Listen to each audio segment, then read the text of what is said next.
Mākslīgā intelekta straujā attīstība pasaulē nav iedomājama bez datu centriem un tādiem milzīgiem datu centriem, kādi ir Amerikā.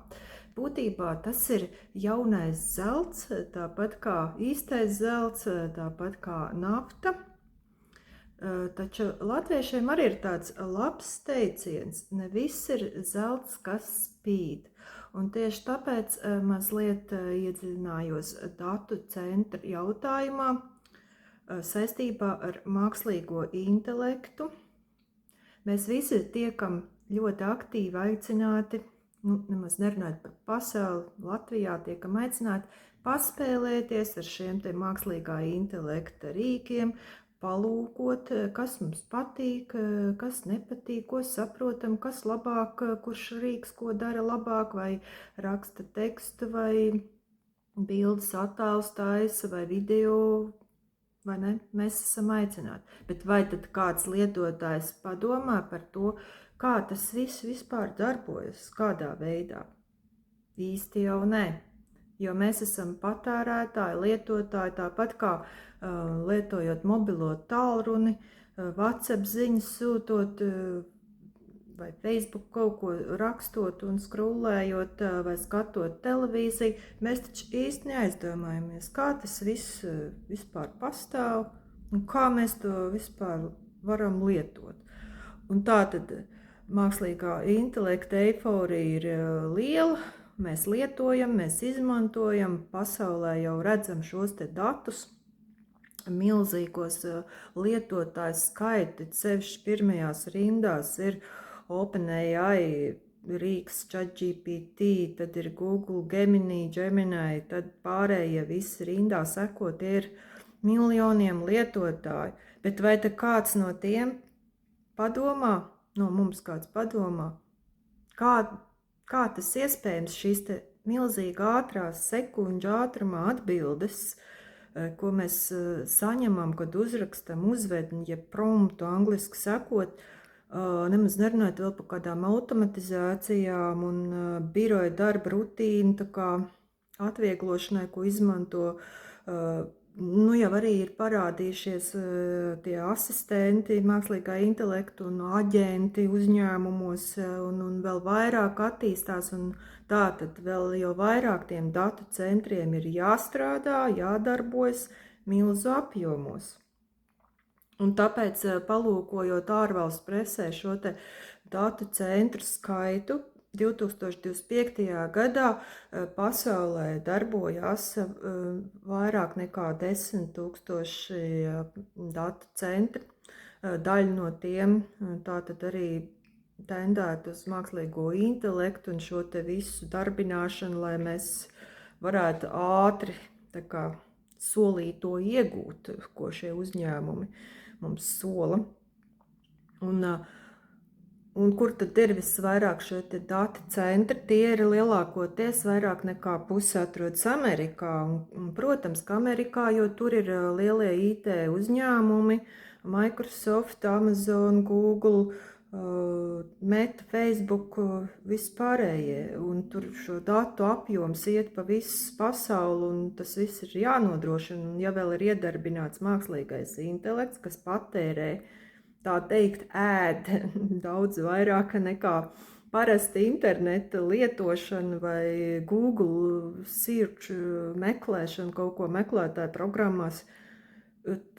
Tātad datu centra darbībai jābūt ir milzīgai. Un līdz ar to te jau parādās tās, tā teikt, ēnas puses vai medaļas otra puse, par ko tā mazāk runā eiforijas sākumā, vai ne, kad mēs tik iepazīstam šos te mākslīgā intelekta rīkus un iespējas, bet par to medaļas otras pusi mazāk runājam. Un savukārt es mazliet papētīju, un to mazliet vēlāk, jo es pirms vēlos pateikt, kad datu centri ir lielākoties ne tikai Amerikā, bet pēc tam diezgan daudz Rietuma Eiropā, Vācija, apvienotajā karalistē, vairāki simti. Tad ir Francijā, ir Itālijā, Nīderlandē un daudz mazāk, daži desmiti ir Šveicē, Austrijā. Un pat vairāk nekā Austrijā ir Polijā, vairāk nekā 100 pēc tiem publiskotajiem datiem. Pavisam mazāk ir austrumu un centrālajā Eiropā. Baltijas valstīs ir mazāk un Skandināvijas valstīs, kas man arī izbrīna, ir pavisam mazāk nekā, teiksim, Rietuma Eiropas vecajās lielvalstīs.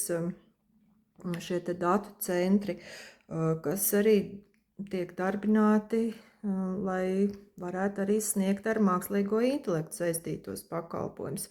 Latvijā parādījās dati, kad pērn bija kādi apmēram 27 datu centri, un 1 līdz 3 no tiem senāk ir tendēti uz mākslīgo intelektu, lai varētu tur šo to nodrošināt, kas ir vajadzīgs, neiedziļināšos tehniskajās niansēs, bet viens šogad tāds pavisam nopietns ir datu centrs, par ko ir rakstīts, ziņots. Tas ir atklāts un darbojas. Lietuvā pat ir mazāk, zem 20 pērn. Bet pamazām veras jauni vaļā, jo šobrīd jau parādās apkopojumos informācijas datos, ka ir apmēram jau 11,000 datu centri visā pasaulē. Un tā tad aiz Rietuma Eiropas tālāk pat aiz Vācijas seko un apvienotās karalistes seko Ķīna, kas arī nav brīnums, kur ir mākslīga intelekta rīks DeepSeek un visādi roboti un visādas automatizācijas. Mākslīgais intelekts arī ļoti strauji attīstījies un būtībā tur arī tas ļoti ir vajadzīgi šie te datu centri. Un jautājums ir par to ēnas pusi. Kāpēc es par to sāku tā domāt un tagad runāt? Tāpēc, ka mēs jau nedomājam, kāda tā atbilde, ko mēs tik ātri saņemam, kā tas patiesībā beigās iespaido pasauli, ekonomiku un resursus dabas, lai šie datu centri, mega milzīgie, kas pārsvarā tātad ir Amerikā mega milzīgie, lai nodrošinātu to visu, patērē ārprāta daudzumos ūdeni un elektroenerģiju. Jādzesē šie tie mākslīgi intelektu serveri, viss, kas tik tur neatrodās, un ir jādzesē, jo tie izdala milzīgu siltumu daudzumu. Un acīm redzot, lai neuziet gaisā, ir jādzesē ar ūdeni tas viss, un tā tad dabas resursi tiek patērēti. Mēs Latvijā un citās valstīs priecīgi rakstam savu uzvedni promptu, un varbūt pat neko tādu nevajadzīgu, bet patērējam vienlaicīgi ļoti daudz ūdens un elektroenerģiju, lai saņemtu šīs te ātrās atbildes. Tas būtu jautājums, par ko būtu varbūt vairāk jārunā, lai jēgpilni izmantot šos te mākslīgā intelekta rīkus kā ChatGPT, Google Gemini, Cloud, Perplexity vai DeepSeek Ķīnas vai Mistral Francijas vai jebkādu citu, kas te ir parādījies un uzņēmumos, ko patērē, lai tas būtu jēgpilni, ja jau ir vienlaicīgi jāpatērē tik daudz pasaules resursu, jo vienā rakstā ārzemē bija pat rakstīts, uzrakstot vienu uzvedni, cik tas ārprāt daudz ūdeni ir patērējis. Tas man uztrauc, jo ūdens ir cilvēku tā kā galvenais, kas mums nepieciešams. Bez ēšanas mēs kādu laiku varam iztikt, bet bez dzeršanas ūdens mēs katru dienu mums vajadzīgs ūdens.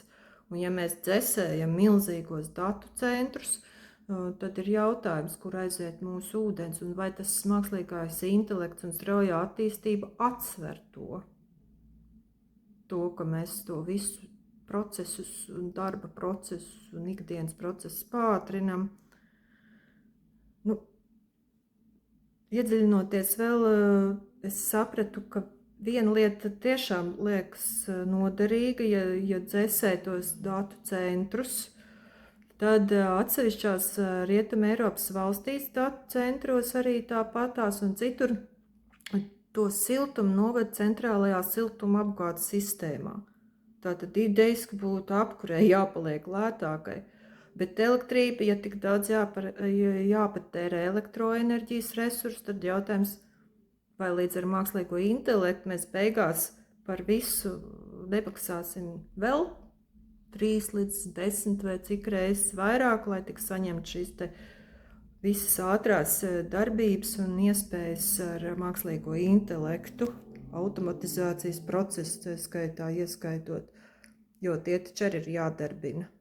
Ko mēs iegūstam beigās? Mūsu dzīve paliek ne tikai ērtāk, bet vai arī resursu ziņā mēs nezaudējam pārāk daudz.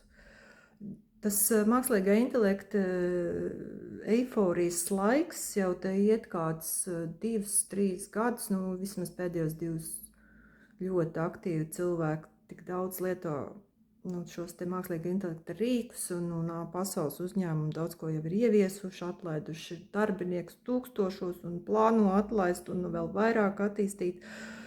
Tātad taisīs varbūt vēl datu centrus, un tad arī Latvijā būtu jāpadomā un Baltijā, vai mums varbūt arī uz to virzīties, bet to jau, protams, eksperti, lai domā.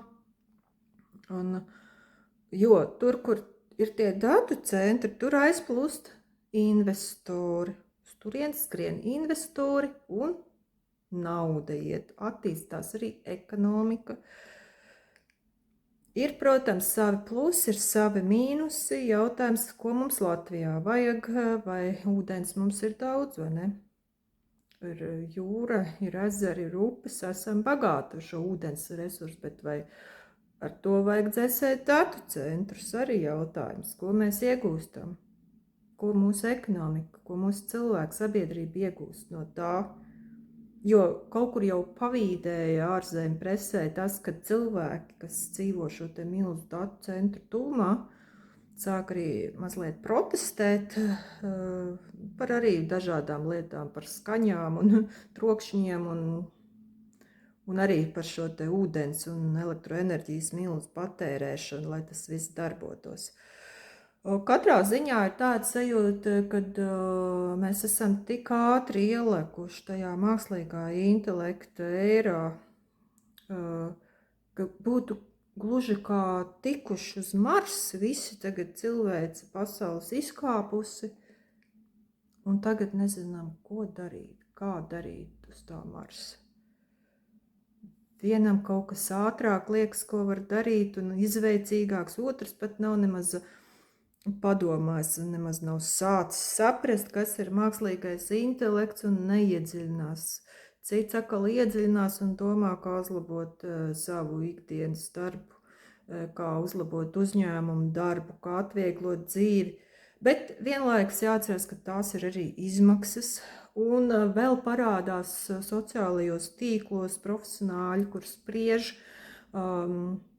tajā pašā LinkedIn parādās šī te informācija diezgan daudz, un tieši pēdējo mēnešu pāris laikā, kad atlaišanas ir daudz, cilvēki zaudē darbu, bet pēc tam uzņēmumi saprot, ka jau ir iztērēti tur gada budžets jau tur, kas bija paredzēts mākslīgajam intelektam, programmētajiem, ko jau patērēts ir, ka beigās tas darbinieki izmaksā lētāk nekā tas mākslīgais intelekts.